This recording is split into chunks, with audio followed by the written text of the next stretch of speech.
Morning, everyone. My name is George Mukwena, principal of Ikokobetseng Primary School. Ikokobetseng Primary School is in Vanderbijl, the township Bophelong, the sub-township Muvango.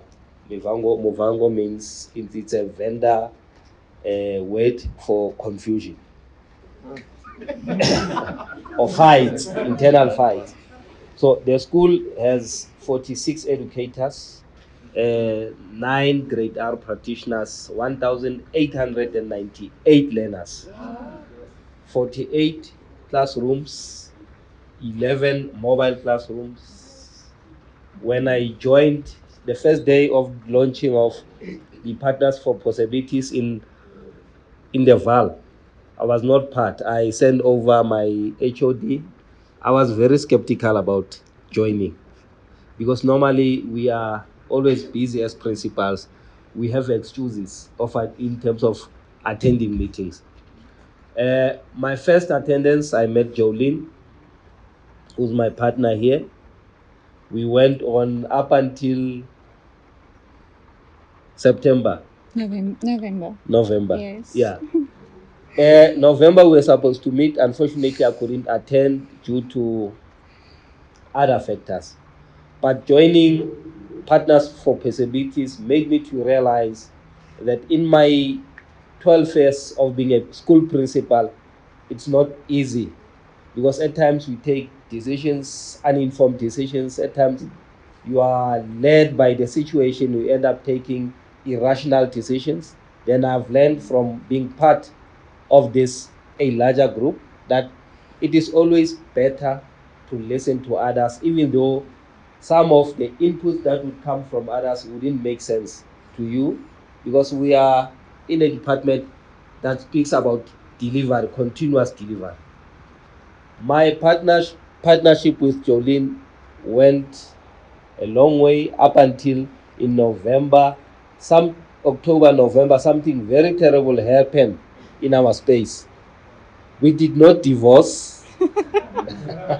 It was not a divorce. I encountered personal challenges, especially on work situation.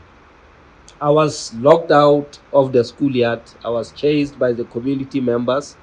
There were allegations leveled against me. That made me to divorce the partnership, to separate from the partnership. I did not attend because I was in pain, in deep pain. I couldn't communicate with Jolene. She tried on several occasions. She dropped me SMSs, WhatsApp messages. I couldn't communicate with Marlene. I was admitted for stress-related matters. Then I decided on my own to cry in my own space up until on Tuesday when I met Marianne. We interacted in such a way that I realized that it is not on to cry in your own space when you have support nearby. Now, what I've learned out of this was in your own space, you may think that you know much, not knowing the people around you have something for you that could bring better futures for you and your school. I love my school very bad. The people who visited my school saw the miracles that I've done in that particular school. We erected a feeding area for these learners. We fed them in the morning, breakfast. In the afternoon, we give them lunch. Then when they go home, we introduce what we call a shoe shine spot, where every learner in the morning would come in, shine their shoes. In the afternoon, when they go home, they'll go home with their shoes shining. In our discussion with Jolene, prior to me moving out or disappearing from the COP, we did a 360 assessment. And out of that 360 assessment, I was expecting a lot, because the questions with regard to the assessment were similar and tricky. Some were similar in a sense that you'd answer similar questions asked in different ways, in different modes. Now, I really appreciate my partner with Jolene and looking forward to maintaining and sustaining this relationship. Jolene, please take care of me.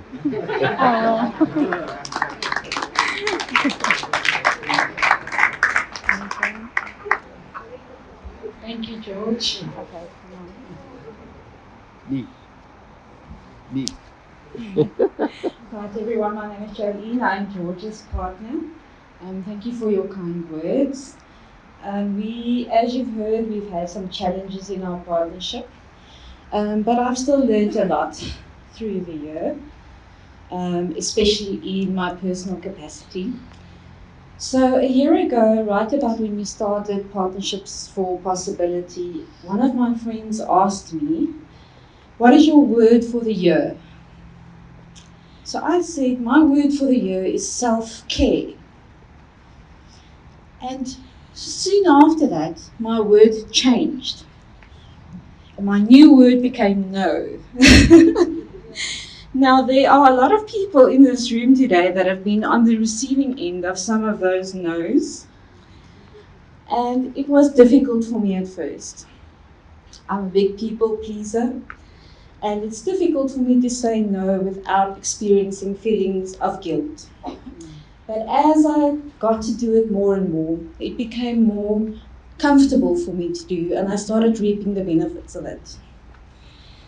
I've learned that no is a very powerful word and a necessary word for healthy boundaries and healthy relationships. In our partnership, George and I found a lot of value in some of the training we attended. Firstly, the first training we attended was taking time to listen, and that for me was actually one of the biggest learnings of the year. Something so simple as to listen without interrupting others actually has such a big impact. It's not something I've mastered yet, and I think it's something that we will continue to work on as we carry on, but that for us was quite valuable. The second learning for us as a partnership was in Dr. Rama's training. Taking challenges and turning them into opportunities. Like Tainath has said, we have a lot of problems in our schooling system. But what if we changed our mindset about them, and what if we turned them into possibilities? So that was also very valuable for us. And then we have been inspired by so many people in this room. We've been inspired by Pule, who has the guts to say, our young boys need role models. Let's step up to the plate. We've been invited by or been inspired by Marianne and her leadership. And I've learned a lot in terms of my own leadership style from you. I've been inspired by George and by the people at his school, because they are really making an effort. They are really trying. They have projects at their school that blew my mind. So thank you for all of that. I've really learned a lot throughout the year. Although the partnership did not go as planned, I think I have a friend for life. So thank you.